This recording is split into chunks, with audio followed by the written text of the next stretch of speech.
Hello again, and welcome to the Peak Performance Protocol series. A lot of you have been asking, what can we eat? We don't want our blood sugars to go too high or too low. We're trying to keep everything neutralized.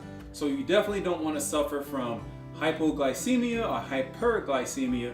So I get it. Stick to this plan. Rule of thumb, 60, 30, 10. 60% carbohydrates, 30% fats, and 10% protein. Why? Most sickness and disease does come from an abundance amount of carbs in the diet. However, that is going to be the processed and refined carbs.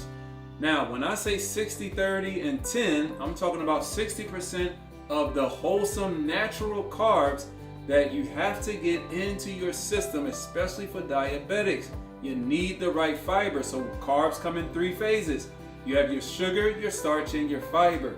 Make sure that you're getting the right sources for each one of those. Now, when you have large amounts of carbs, processed, refined, pastries, cakes, bread, white rice, white bread, all of these things, you are going to suffer from insulin resistance. So the cells are already storing glucose in the form of glycogen.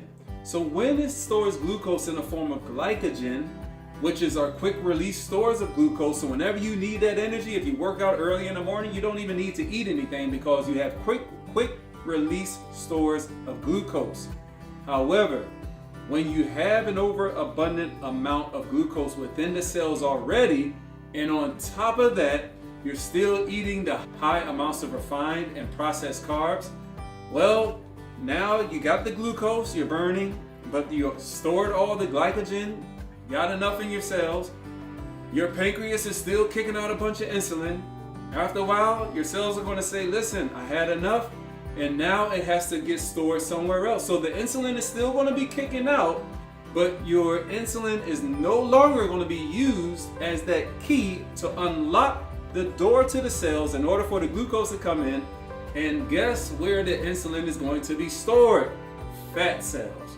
So here it is. It's the high carb diet that gave us these different issues, these different complications in the body. Take in consideration how many calories you're putting in every day. Don't pay attention to your total daily energy expenditure.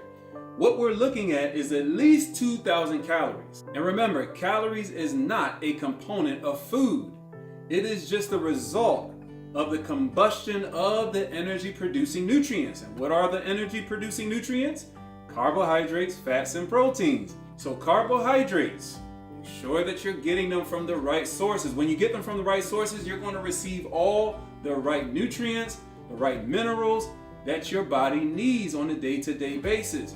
You're going to receive everything from the wholesome, natural foods. But when you go the route of refined and processed, then here comes diabetes, here comes heart disease, and on top of that, you add saturated fats, and here comes arteriosclerosis, the plaque and the hardening of the arteries. So your body is constantly working to keep you alive.